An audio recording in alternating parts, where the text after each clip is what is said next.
Live mula sa GMA Network Center. Ito ang 24 Oras.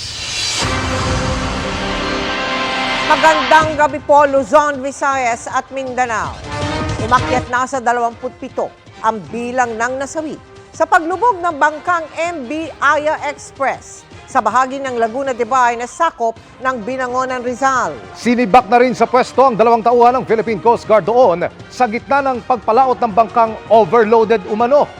Lumabas na maraming humabol sumakay kahit naipasa na ang listahan ng mga pasahero at maraming hindi naka-life vest. Yan ang tinutukan live ni Joseph Moro. Joseph? LPA Emil, nagkasana ng 3 araw na search and retrieval operations ang Philippine Coast Guard at ang munisipyo ng Binangonan para nga dun sa mga pasahero ng lumubog na bangka dito sa Rizal. Pero ang problema, hindi nila alam kung ilan ba talaga yung hahanapin ng mga pasahero dahil mas marami na yung na-recover nila at na-rescue nila ng mga pasahero kesa dun sa mga nakalista sa manifesto. Ito ang manifesto na isinumite ng kapitan ng Aya Express sa Philippine Coast Guard bago ito lumayag kahapon, papuntang Barangay Hanosa sa Talim Island pasado 1:00 ng hapon. Dito, 22 mga pasahero lamang ang nakalista, pero lumalabas na lagpas dito ang sakay niya ng pumalaot. Sa pinakahuling bilang ng Binangonan Municipal Disaster Risk and Management Council, 43 ang nakaligtas at 27 na ang nakitang patay o kabuang 17 na katao. Aminado mismo ang kapitan ng bangka na si Donald Danyain, hanggang 42 na pasahero lamang ang kapasidad ng kanyang bangka. Habang naglalakad po pupuntang Coast Guard, may sumasakay pa po na may sumasakay.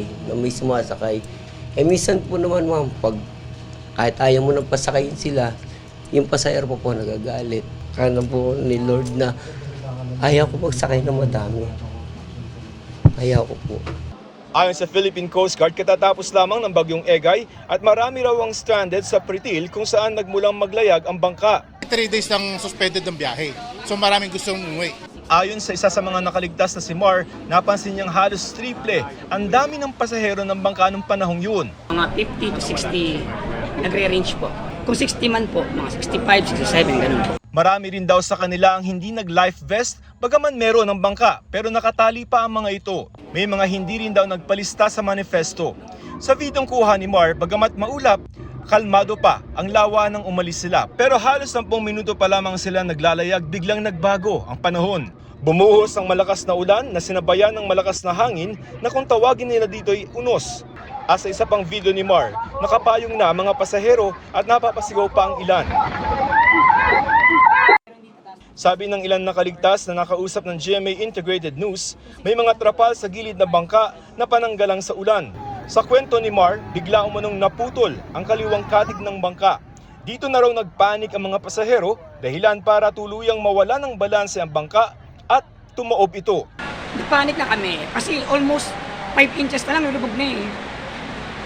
Nagpanik na yung tao. Kung hindi nagpanik yung tao, pwede sanang gumawi sa kabila, sa kanan, para mag-balance. Nang tumaob ang bangka, marami sa mga pasahero ang natrap sa loob dahil sa trapal ng bangka. Nailigtas si Mar ng isang rescuer galing sa barangay Kalinawan. Nasa tuktok ako ng bangka, nung sabi ko sumisigaw po kong tulong, kitang-kita ko po, wala pa po sa kalahati yung buhay, nasa ilalim lahat. Sabi ni Mar, wala raw tauhan ng Coast Guard nung umalis sila. Hindi mapayag ang Coast Guard na maglayag yung bangka na marami kami, na wala kaming life vest. Dahil wala yung Coast Guard, nakaalis kami. We admit na may lapse ngayong tao namin. We did not physically inspect the vessel. We are checking kung bakit gano'n nangyari. Ayon sa Coast Guard, sinibak na sa pwesto ang substation commander at isa pa nilang personnel sa Binangonan sa Rizal na hindi muna pinangalanan. Isa yan sa mga parte ng imbestigahan natin kung bakit yung mga base sa mga salaysay ng mga nakaligtas, kung ano talaga ang nangyari. Ayon sa probinsya ng Rizal, ngayon lamang nila naranasan ang ganitong klaseng trahedya. Kaya bukod sa investigasyon ng Philippine Coast Guard at Philippine National Police, magsasagawa rin daw sila ng sarili nilang investigasyon para malaman kung may mga pagkukulang ba sa mga ahensya ng gobyerno.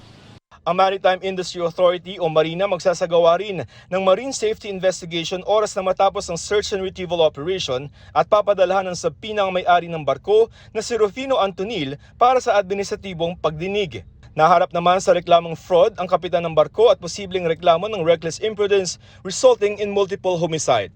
Sa mga litratong ito, naitabi na ang bangka at ininspeksyon kung may mga natrap pang mga pasahero. Hanggang linggo raw sila magsasagawa ng operasyon sa paghahanap ng mga nawawala.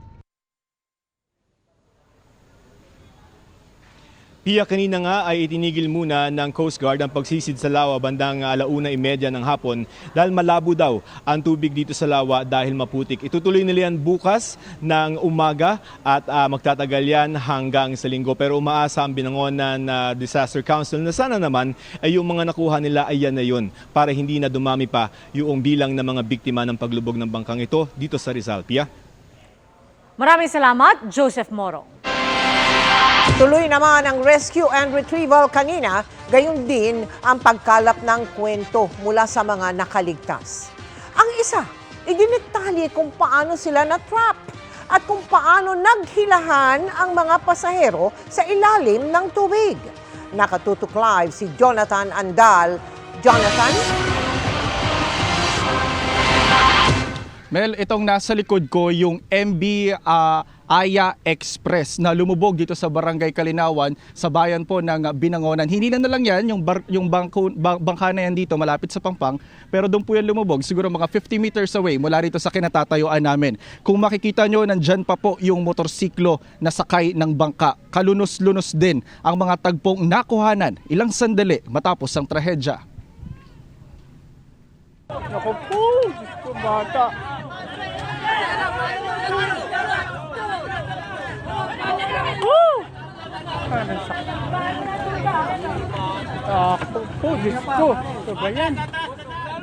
Mga buhay na nasayang sa isang iglap. Kalunos-lunos na tagpong nakuhanan ilang saglit matapos lumubog ang MB Aya Express sa bahagi ng Laguna de Bay na sakop ng Binangonan, Rizal. Sa puntong ito, mga pagtangis na lang ang narinig. Naku! Grabe nangyari dito. Ang panik na nangyari bago ang paglubog, mababakas na lang sa naiwang mga gamit ng mga pasahero na nagkalat sa lawa at bahagi ng bangkang hindi na umabot sa isla ng Talim.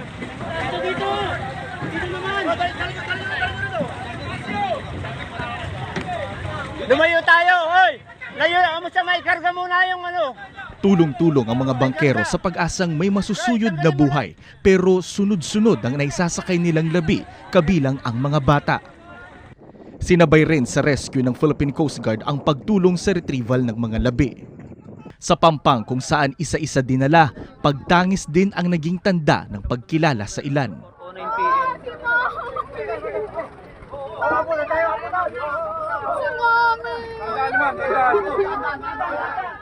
Hile-hilera ang mga bangkay sa marahil pinakamalungkot na reunion sa lugar. Si Sergio, kahit 3 kaanak ang nakaligtas, namatayan naman ng 4 na kamag-anak. Napakasakit po sa amin na nangyari na ngayon lang po namin naranasan ito. Na talagang hindi po namin lubos may isip na nangyari ito na sa aming pamangkin. Buti na lang po may nakasurvive din sa amin. Kabilang sa nakaligtas si Antonio, isang PWD. Bakas pa ang black eye at sugat sa noo ng makausap ko kanina. Sa mga kamag-anak ko po sa buong Talim at sa sa aking mga tumulong para po makasurvive kami. Maraming salamat po. Kwento niya may tila ipo-ipo raw bago tumaob ang bangka. Ang nangyari po talaga, tumagilid ang bangka at ang tao sa bandang kaliwa, doon nagpuntahan ng tao. Walang tao ang bandang kanan ng bangka. At ang unang pinalubog ng buhawi ay puwitan ng bangka. Puwitan. Doon nagsimula na lumubog. Nang lumubog patagilid ang bangka, natrap daw silang mga pasahero dahil sa nakababa at nakataling mga lona na ginawang pananggala sa ulan. Naghilahan daw ang ilang natrap. Hinawakan ako dito, babalik ko rin sa dati, hinawakan ako dito ng tao na gustong makakauna sa akin or gustong makaligtas. Lumangoy ako, sumisid ako. Unang tumama. Ay ko bahala na, basta mabuhay lang ako. Hanggang ngayon, tila umaalingaw-ngaw pa raw sa isip niya ang tangis ng mga naiwan. Sa Klolo, tulungan nyo kami. Yung sigaw nila sa loob na natrap para pang maaawa kami. Gusto ko man, ay putulan man ang paa ko. Ano maitutulong ko? Ang saklay niyang naiwan sa bangka, papalitan ng ospital, pero mahirap mapawi ang takot na posibleng makaapekto sa kanyang hanap buhay. Nagtitinda-tinda na ako ng isda. Ngayon po, may phobia na po ako. Baka 1 at 3 buwan, baka hindi mo na po ako umalis ng bahay. Baka po ako matulungan po sa makapagtindahan po ako, halimbawa, o makatinda-tinda ng bigas. Hanggang kaninang umaga, puspusan pa rin ang ginagawang rescue at retrieval operations ng Philippine Coast Guard at mga mangingisda sa lugar. Sa inisyal na investigasyon ng Philippine Coast Guard, 27 pasahero ang patay, 43 ang nakaligtas. Mel, kanina nagdaos ng misa dito sa may pantalan ng Barangay Kalinawan, pinagdasal at pinagtirik ng kandila yung mga biktima ng trahedya. Mula po rito sa Binangonan, Rizal, para sa GMA Integrated News, Jonathan Andal, nakatutok 24 oras. Maraming salamat sa iyo, Jonathan Andal. Baha pa rin kahit wala ng bagyo sa ilang lugar sa Bulacan. Pero hindi raw yan dahil sa pagpapakawala ng tubig ng mga dam. Ang latest, alamin natin, live sa pagtutok ni Sandra Aguinaldo. Sandra? Yes, Pia, nararanasan niya ang pagbaha sa ilang bayan dito sa Bulacan at ayon po sa Bulacan PDRRMO, yan po ay dahil patuloy pa rin ang pag-ulan dito, Pia, at dahil na rin nasabayan yan ng high tide. Sa Barangay San Miguel, Kalumpit, Bulacan, ganito ang bumungad sa amin. Mga residenteng lumulusong sa baha na umaabot sa dibdib. Merong gumagamit ng salbabida at meron din namang umuupa ng bangka para hindi mabasa. Marami sa mga residente hindi lumikas lalo na yung may second floor ang bahay. Yung iba naman tila relax sa baha na taon-taon daw namang nangyayari sa lugar nila. Titingnan ko yung bahay ko, mag-aakit pa rin ako ng gamit eh. Kasi kagabi halos wala pa naman siyang tubig nung umalis kami. Pero Ngayon may tubig na siya. ba't po hindi kayo lumikas? Wala namang okay lang. Sanay na, oo. Ang inaabangan po namin dito pag umaraw, kasabihan na po eh. Pagbaba naman po ng tubig Pampanga, galing Pampanga, ng Arayat, at kung may tubig po sa Nueva Ecija, mas higit pa pong lalaki. Ang catch basin po talaga ang Kalumpit. Sabi ng mga residente dito sa Barangay San Miguel, Kalumpit, Bulacan, nagsimulang tumaas yung tubig dito pagdaan ng bagyong Egay at ng Habagat. Pero sabi nila ay nasabayan pa yan ng high tide at inaasahan nila na baka raw abutin ng 1 linggo bago bumaba ang tubig dito. Umapaw din ang Pampanga River. Patuloy po tayong mag-ingat. Pinapaalalahanan po na bantayan ang ating mga anak. Ang kapitan ng barangay, panay paalala sa mga residente na maging alerto pa rin. Maaring tumaas pa yan hanggang bukas o sa mga susunod na araw dahil patuloy po yung pag-ulan. Sumakay kami ng bangka para marating ang barangay May Sulaw sa Kalumpit. Halos lumubog na ang ground floor ng ilang bahay. Dito sa barangay May Sulaw, ang sinasabi ng mga tao, biglang tumaas ang tubig bandang 3 to 4 a.m. Yan. Kaya sinasabi nila, itong mga motor na to, nalubog. Tapos, inangat na lang nila para maisalba. Suspecha ng ilang taga rito, tumaas ang tubig sa kanilang lugar dahil sa pagpapakawala ng tubig ng Ipo at Bustos Dam. Nung nagpawala daw po ang dam, doon pala lumaki ang tubig, alas 4. Kanina lang alas 4? Oo, biglang bumulusok, napakabilis ho. Sabi naman ng Bulacan PDRRMO, hindi dahil sa pagpapakawala ng tubig ng dam ang nararanasang pagbaha sa ilang bahagi ng 13 bayan sa probinsya. Ang batayan nila, ang mga ilog na dinadaluyan ng tubig mula sa Ipo at Bustos Dam, hindi naman daw umapaw. Meron tayo mismong mga CCTV na pinagmomonitoran natin. Yung tinuturo ko kanina ng Plaridel, Canyogan Bridge, Bulusan Road, Hagonoy. Pero kitang-kita natin na ang kailugan natin ng mga binanggit ko ay mababa pa. Sa ngayon, inaasahan pa ang pagbaha sa ilang bahagi ng Bulacan hanggang Linggo dahil sa tinatawag nilang backflooding. Sa Giginto, Bulacan, ilang sasakyan ang tumirik sa hanggang hitang baha sa MacArthur Highway. Sumaklolo naman ang Kapitolyo ng Bulacan. Isinasakay sila sa truck o di kaya ay bulldozer para makatawid sa gitna ng baha ang mga motorsiklo, tricycle at maging pedestrian. May pagbigat ang daloy ng trapiko dahil maging ang malalaking sasakyan gaya ng mga truck ay nag-iingat din sa pagtawid. Dahil sa mataas na baha, Hindi na rin madaanan ng mga sasakyan ang MacArthur Highway sa Barangay Bunlo, Bocaue, Bulacan. Pia, merong 18 evacuation centers dito sa Bulacan at umabot po sa 10,000 ang kanilang evacuees. Pero ayon sa kanila ay marami na rin naman ang nagsisiuwian sa kanilang mga bahay. Kaya nangaunti na yung numerong yan mula kanina. Mula po dito sa Bulacan para sa GMA Integrated News, Sandra Aguinaldo, nakatutok 24 oras. Maraming salamat, Sandra Aguinaldo. Hanggang baywang na baka pa rin ang tinitiis sa ilang bahagi ng Pampanga, pati kabuhayan apektado na. Ang sitwasyon doon tinutukan live ni Cedric Castillo. Cedric.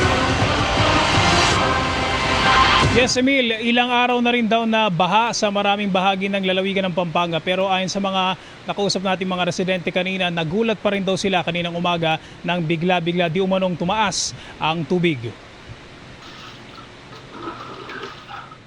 Ilang palangganang tubig na ang nasalok ng pamilya Navarro pero hindi raw maubos-ubos ang baha na pumasok na sa kanilang bahay.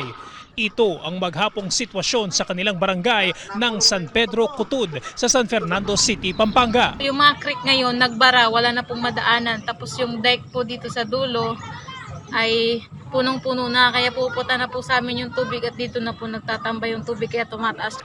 Kasunod ng walang humpay na ulan, bunsod ng habagat na pinalakas ng nagdaang bagyong Egay, stranded sa kanilang mga komunidad ang ilang residente. Pag dito ka po duman hanggang baywang na po. Hanggang baywang na po, may bahay pa po yan dito. Yan po, gumagawa po sila ng bangka. Para may masakyan lang. Gumagawa po sila ng bangka para may masakyan po sila. Sa bayan ng Macabebe, ipinapasa Diyos na raw ng residenteng si Nico ang sitwasyong hubungan sa kanila kaninang umaga. Sa kanyang video, ramdam ang dilubyo na ipinabagsak ng walang humpay na ulan. Ang baha, pinasok pati na ang kanilang simbahan. Hinikayat ko po lahat ng mananampalataya na magdasal upang tumigil na po ang ulan. Umaasa po kami na matutulungan po ng lokal na pamahalaan ng Macabebe ang mga mamamayan. Pagpasok pa lang sa arko ng bayan ng Minalin, malalim na tubig na ang sasalubong sa mga motorista. Ang mga kalsada sa tabi ng mga palaisdaan hindi na makita dahil sa pag-apaw ng tubig. Sa harap ng bahay ng residenteng si Mary, nakapinta sa poste ang flood marker. Halos isang talampakan ang lalim ng baha, apektado ang negosyo niyang patahian. Siyempre po walang papasok na kita, hindi po magpapatahi yung tao kung walang may tubig, may baha. Uunahin po muna na yung pangkain nila bago sila magtutubos ng tahi. Sa highway na bumabagtas sa mga bayan ng Apalit, Macabebe at Masantol, pahirapan din ang pagdaan lalo na kung sasabay ang buhos ng ulan. Ilang residente ang nasa gilid ng palayan na lumubog na sa tubig. Nagbabaka sakali sila na kahit papaano may mabibingwit na pakinabang sa perwisyong pinakawalan ng habagat. Luluto lang po yan, paksiw, ganyan po, pirito. Ano po yan, bebenta? Hindi po, ulamin lang po. Base sa pinakahuling situation report ng Pampanga PDR-RMO, lampas 120 mga barangay sa 13 mga bayan at syudad sa buong lalawigan ang nakaranas ng pagbaha ngayong araw. Ngayon, continuous po yung repacking namin. On hand po, meron po kaming more than 20,000 po na naka-repack na po, no? So, mag-uumpisa po kami sa left bank tomorrow sa Masantol po. And then, sunod-sunod na po yung mga coastal barangays muna po natin. Generally po, kaya pa po ng munisipyo and then the province po is ready po to augment.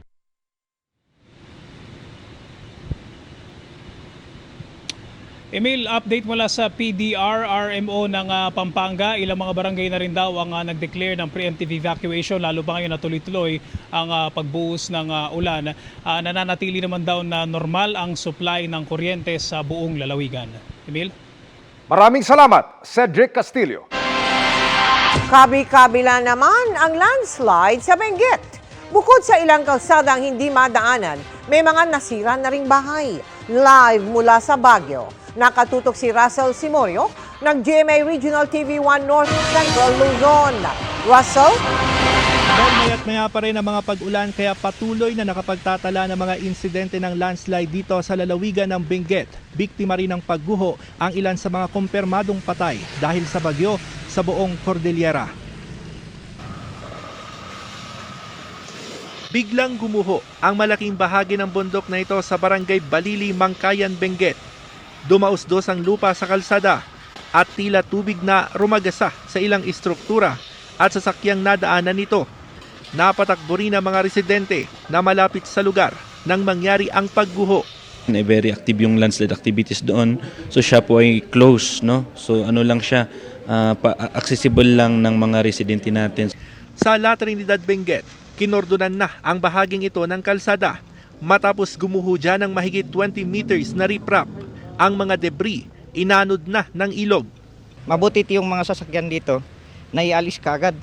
Pati sa barangay Puges, nagkaroon ng pagguho. Nagsisilbing parking area ng mga motorista itong bakanting lote kung saan gumuho ang lupa mula dyan sa itaas ng bundok. Naglagay na ang otoridad ng plastic barrier doon sa itaas ng bundok para hindi ito mabasa. Ang tendency kasi kapag ka nabasa pa yan dahil tuloy-tuloy pa rin ang pag-ulan, maaari pang masundan ang pagguho. Malakas po yung pagguho po, tapos pati po yung sasakyan na nandoon po, yun po yung muntik na natabunan ng lupa. Dahil sa kabi-kabilang insidente ng landslide, ilang kalsada ang hindi madaanan, gaya ng Benguet Nueva Vizcaya Road, Governor Bado Dangwa National Road at Cannon Road. Sa Cannon Road, gumagamit na ng backhoe para matanggal ang mga humambalang na debris. Merong mga ongoing pa rin na landslide, particular sa ating mga road networks natin. Though we cleared naman siya, pero yun nga, nasaturate na yung lupain natin. Sa tala ng otoridad, umabot na sa 214 na bahay sa Cordillera ang nasira dahil sa bagyong Egay. 208 dyan ang partially damaged, habang 6 ang totally damaged. Samantala, malapit na rin sa spilling level ang Chico River sa Mountain Province. Mel, dito naman sa Burnham Park sa Baguio City, nagpapatuloy ang clearing operation ng otoridad sa mga punong binuwal ng bagyo. At puspusan din yung restoration para maibalik ang supply ng kuryente sa buong lalawigan ng Benguet. Yan muna ang latest mula rito sa Baguio City. Balik sa iyo, Mel. Maraming salamat sa iyo, Russell Simorio, ng GMA Regional TV 1 North Central Luzon. Baha pa rin sa ilang barangay sa Bataan, kaya ang ilan kailangan magbangka para marating ang paroroonan. At nakatutok doon live, si Chino Gaston. Chino? Pia, lubog pa rin sa tubig ang bahagi ng 2 barangay dito sa bayan ng Hermosa, hindi tulad ng ilang bayan ng Bataan na ating inikutan kaninang umaga kung saan humupa na ang baha. Pero Pia, posibleng nagbago na yung sitwasyon, no? Matapos makaranas ng halos walang tigil na pag-uulan ang buong lalawigang ngayong maghapon. Dahil baha pa, nagbabangka pa rin ang mga taga-barangay Almasen at Daungan para makapunta ng bayan. Lubog ang mga paaralan, simbahan, at maging ang barangay hall na malapit sa Ambuklaw River na maga dahil sa tubig na mula sa mga bundok. Nakaantabay kami rito, 24 oras na kami nandito. So, in case na paglalaki pa, magpo-force evacuate na kami. Sa kasagsagan ng pagbaha, umabot sa mahigit 200 pamilya ang inilikas sa mga evacuation center ng buong lalawigan. Pero umuwi na ang karamihan. Gayunman, nakaalerto pa rin ang buong probinsya dahil umuulan pa at may parating na bagyo.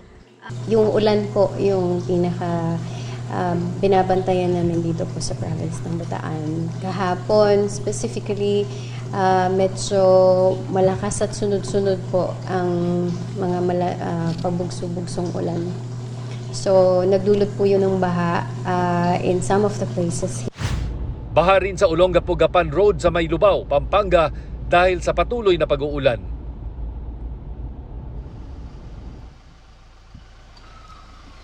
Pia, mula rito sa ating pwesto sa barangay Daungan dito sa bayan ng Hermosa ay napansin natin na hindi lamang lumawak yung baha kundi lumalim pa yung tubig. At yung kalsada na ito, nagdudugtong ito, sa dulo nito, ito po yung barangay Almacen na sigurado tayo medyo malalim na talaga yung tubig doon. Ang paliwanag ng PDRMO, hindi naman ito nagmumula sa umapaw na ilog, yung tubig na nakikita natin, kundi galing sa mga kabundukan ng Bataan. Ito lang ang daanan o lagusan at kapag sinasabayan pa ng high tide ay naiipon imbis na lumabas doon sa ilog. Kaya nakakaranas tayo ngayon ng pagbaha.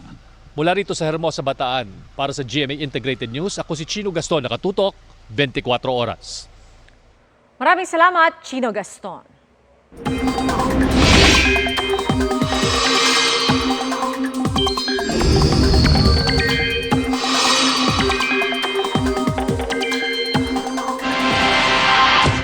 Latest update naman sa panahon, mga kapuso, sa mga nagpaplano ng mga pwedeng gawin ngayong weekend, maging handa pa rin sa posibleng pag-ulan sa malaking bahagi ng bansa. Pagkatapos kasi ng hagupit ng bagyong Egay, tuloy-tuloy nating minomonitor ang bagyo na lumalapit sa Philippine Area of Responsibility. Huling namataan ang Tropical Storm Kanun sa layong 1,365 kilometers silangan ng Southern Luzon. Posibleng lumakas pa yan bilang typhoon sa mga susunod na araw. Kumikilos ito pa kanluran sa bilis na 15 kilometers per hour. Ayon sa Pag-asa, bukas ng gabi o sa linggo ng umaga ito inaasahang papasok sa PAR at tatawagin natin sa local name na Falcon. Sa ngayon, mababa pa rin ang tsansa nitong maglandfall pero posible pa yung magbago kaya patuloy pa rin ho nating imomonitor yan. Lalo na't ngayong weekend, mararamdaman ho natin ang epekto ng trough o ang sinasabing extension ng nasabing bagyo. Kasabay ho niyan ang pinalakas na habagat at localized thunderstorms. Base naman sa datos ng Metro Weather, maulan bukas sa halos buong Luzon, lalo na sa tanghali at sa hapon. Asahan ang matitinding ulan sa Northern at Central Luzon, Calabarzon at Mimaropa. Mga kapuso, magtutuloy-tuloy yan hanggang sa linggo. May malalakas na ulan pa rin sa Zambales at sa Bataan, ganun din sa Mindoro provinces. Maghanda pa rin ho ang mga residente sa posibleng banta ng pagbaha o pagguho ng lupa.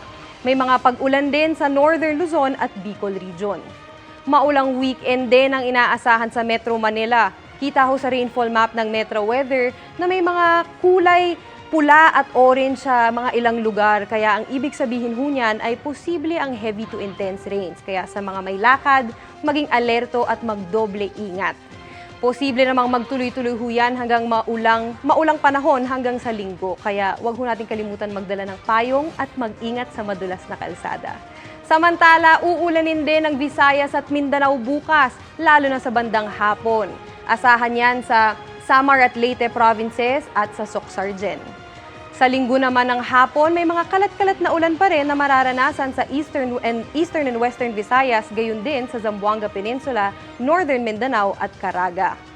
Paalala naman sa mga babiyahe patawid ng dagat, magiging maalon at delikado pa rin para sa maliliit na seacraft na maglayag sa halos buong baybayin ng Luzon at ilang bahagi ng Visayas.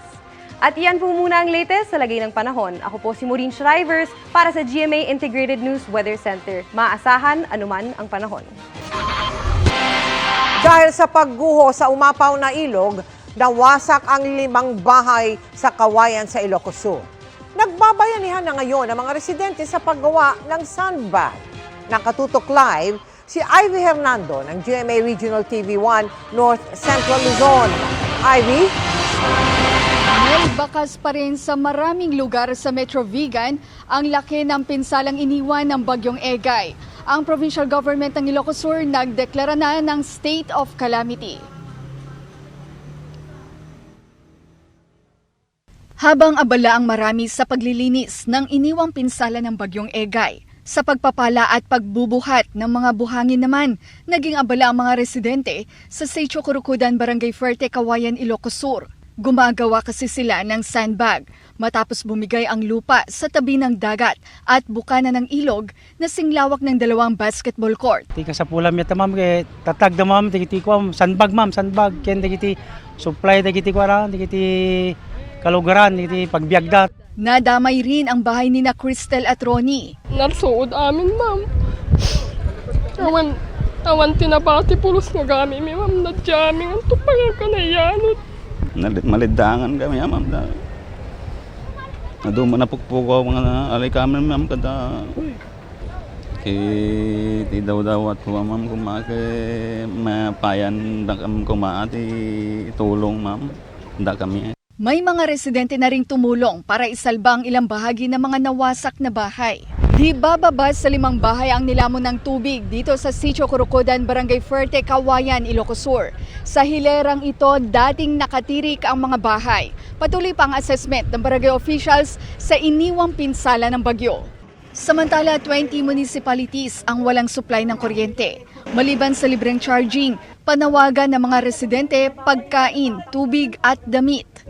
Nagsisimula na rin maglinis ang mga residente ng Barangay 43 Cavite sa Lawag City sa Ilocos Norte dahil sa makapal na putik na iniwan ng pag-apaw ng Padsan River. Dilubyo ito nangyayari sa amin. Emosyonal si Nanay Mary Joy nang balikan niya ang kanyang tindahan. Halos wala na kasing mapakinabangan sa kanyang mga paninda na nalubog sa baha. Talagang kita niya naman Sa kabila ng mga pinsalang dulot ng bagyo, nagpapasalamat pa rin daw ang mga residente dahil buhay pa rin sila matapos ang matinding hagupit ng bagyo. Iba lang namin yung sarili lang namin at saka yung anak ko, pamilya ko. Mel, sa datos ng PDRRMC, umakyat na sa 5 ang naitalang nasawi, habang 3 naman ang nasugatan kasunod nga ng pananalasa ng bagyong Egay. Pumalo na rin sa 753 million pesos ang pinsala sa infrastruktura. 20 municipalities ang walang supply ng kuryente. Hindi rin stable ang signal ng telecommunication lines. Patuloy rin ang panawagan ng mga nasalantang residente na mabigyan na sila ng tulong gaya ng pagkain at non-food items. Mel? Maraming salamat sa iyo, Ivy Hernando ng GMA Regional TV1 North Central Luzon. Pinag-aaralan na isailalim sa state of calamity ang probinsya ng Cagayan kung saan 2 beses na naglandfall ang nooy super bagyong Egay. At yan ang tinutukan live ni Jasmine Gabriel Galban ng GMA Regional TV 1 North Central Luzon. Jasmine? Hapon na nagsagawa ng search and rescue operation ng Philippine Coast Guard sa baybayin na sakop ng Apari. Umaasa ang Philippine Coast Guard na buhay pa ang 4 na nawawalang PCG rescuer. Makapal na putik ang iniwan ni Bagyong Egay kasunod ng pagbaha sa ilang bayan sa Cagayan, kaya pahirapan ang paglilinis ng mga residente. Ang ilan walang naisalbang gamit, kaya ang panawagan nila sa gobyerno, tulong. 3 araw kami na hindi kumain kasi nalubog sa yung bahay namin, higit na isang katao. Unti-unti nang humuhupa ang baha sa iba't ibang bayan dito sa probinsya ng Cagayan. Dito sa aking kinaroroonan sa bayan ng Abulog, lampas tao ang baha kung saan ang antas ng baha ay umabot pa sa may itaas ng bintana. Bukod sa food packs, namahagi ng malinis sa tubig ang DSWD at lokal na pamahalaan sa mga apektadong residente. Ang instruction ng ating Pangulo Bongbong Marcos ay masigurado na lahat ng evacuees nakakakain. Sa ngayon, wala pa ring supply ng kuryente sa bayan ng Baggao, Santa Teresita, Gonzaga, Santa Ana, Bugay, Alcala, Tuguegarao City at Enrile. Umabot na sa mahigit 470 million pesos ang danyos sa sektor ng agrikultura. Mahigit 200 na bahay naman ang nasira. Ang bayan ng Sanchez Mira isinailalim na sa state of calamity. Pinag-aaralan na rin yan sa buong probinsya. Ang magiging basis po niyan ay ang may established na report ng ating RDA na team on the extent of the damages. Samantala, tuloy-tuloy ang search and rescue operation ng Philippine Coast Guard sa 4 na rescuer ng PCG na tinangay ng malakas na alon habang nagsagawa ng rescue operation sa 7 tripulanting sakay ng tugboat. Gagawin natin ang lahat para mahanap natin sila alive. Patuloy rin ang search and rescue operation sa isang babaeng tinangay ng agos sa Apari habang kumukuha ng panggatong at mag-amang tinangay rin ng agos nang tinangkang tumawid sa ilog sa bayan ng Peña Blanca. Pia, bukas nakatakdang magsagawa ng aerial search ng Philippine Coast Guard sa baybayin naman na sakop ng Camiguin Islands. Yan muna ang latest mula dito sa probinsya ng Cagayan. Balik sa iyo, Pia. Maraming salamat, Jasmine Gabriel Galban ng GMA Regional TV 1 North Central Luzon. Sa kabila ng mga issue sa agawan ng teritoryo, interesado raw ang China na magkaroon ng joint military exercises kasama ang Pilipinas. Ang sagot ng Armed Forces of the Philippines sa pagtutok ni JP Soriano. Ilang beses nang nag-cruise ng landas ang mga barko ng Pilipinas at ng China sa West Philippine Sea na umabot pa sa minsang panunutok ng China ng military-grade lasers sa mga taga-Philippine Coast Guard at mapanganib na pagmaniobra ng Chinese vessels habang nasa tapat ng mga Philippine vessels at sa gitna ng sunod-sunod na pagprotesta ng Pilipinas sa mga ginawa ng Chinese ships. Interesado raw ngayon ang China na magkaroon ng joint military exercises sa Pilipinas. Kinumpirma yan ni AFP Chief of Staff General Romeo Bronner Jr. They offered us that prospect, but we will have to study it further. By who, sir? Military officials? No, they said by the ambassador, they said they submitted some white papers. So we will have to study it further. Sinabi ito ni Bronner nang makapanayam siya sa isang pagtitipong inorganisa ni Chinese Ambassador to the Philippines Wang Xilian para sa anibersaryo ng People's Liberation Army of China. Tinanong si Bronner kung ang mungkahing joint military exercise ay gagawin ba sa South China Sea. No, not necessarily. Pero sabi ni Foreign Affairs Secretary Enrique Manalo, wala pa silang natatanggap na opisyal na proposal. We have to see first kung anong klase what they're proposing before we can even make a recommendation. Kasama ni Manalo ngayon si Portuguese Foreign Minister Joao Gomes Gravinho na nasa Pilipinas ngayon para sa isang official visit. Dito ipinahayag ng bansang Portugal ang pagsuporta sa Pilipinas sa napanalunang 2016 Arbitral Award. I want to underline Portugal's support for the UNCLOS arbitration award to the Philippines. We believe that it is extremely important for this institution, UNCLOS, to be understood. Para sa GMA Integrated News, JP Soriano, nakatutok 24 oras. Halos panawa na ng pag-asa ang mga kaanak na mga nawawalang sabungero dahil sa kawalan umano ng update. May hiling din sila ngayong wala pang bumabalik sa mga kaanak. Narito ang aking eksklusibong pagtutok. Dahil January 2022 pa nang mawala sa sabungan sa Santa Cruz, Laguna, sina Melbert John Santos, Mark Paul Fernandine, Manny Magbanwa at Ferdinand Dizon, lalo raw naminipis ang pag-asa ng kanilang mga kaanak na makakamit pa ang hustisya. Wala na raw silang natatanggap na update sa investigasyon ng PNP at napatid na dati buwan ng case conference ng Justice Department. 2 months na po hindi kami napapatawag sa DOJ. Hindi po namin alam kung bakit. Nakakapagtaka naman po na bakit biglang tahimik. So dati naman po araw-araw silang, araw-araw nag-a-update. Ipinagtataka rin ng asawa ng nawalang si Melbert John kung bakit hindi natukoy para makasuhan ng lalaking nakuha na ng CCTV habang nagwi-withdraw gamit ang ATM card ng mister. Ilang oras makaraan itong mawala. Sa akin po kasi pakiramdam ko, pinapabayaan na po ba? Ginagawa po ba talaga nila yung trabaho nila? Hiling nila kung talagang patay na, maibalik man lang ang labi ng mga mahal sa buhay para mabigyan ng disenteng libing. Buhay ng asawa ko, sir, yung hinahabol dito. Ibalik lang nila, ituro nila. Masaya na ako dun, sir, eh. Ipakita nila, ibalik sa akin, patay o buhay, buto man yan o ano, kung saan nila nilagay. Masaya na ako dun, sir. Di na po ako sa kanila maghahabol. Kahit buto o abo, ipakita naman nila sa akin dahil bilang isang ina po, napakahirap po sa akin na ganito ang ginawa nila sa akin.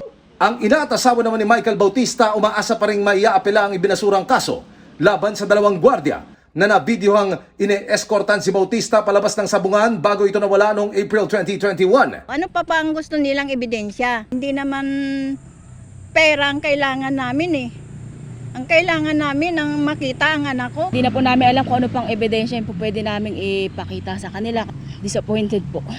Kung sino man po yung pwedeng makatulong para po kahit po paano magkaroon ng kasagutan yung mga kaso. Tiniyak naman ng DOJ na hindi ito nagpapabaya at patuloy na kumikilos para mapanagot ang nasa likod nito. Next week. We're going to meet with them again. And the CIDG. Nagkaroon lang talaga ako ng episode where I had to take a medical leave.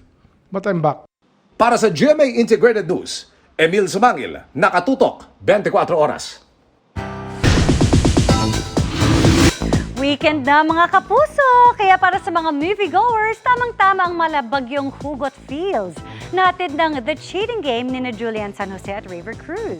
Kabilang sa positive review ng ilang film expert, this is not your usual rom-com. Makichika kay Nelson Canlas. Pangit yung cellphone mo. Sorry ho, hindi naman yung pinanggagalingan ko. Saan ka ba galing? Sa breakup.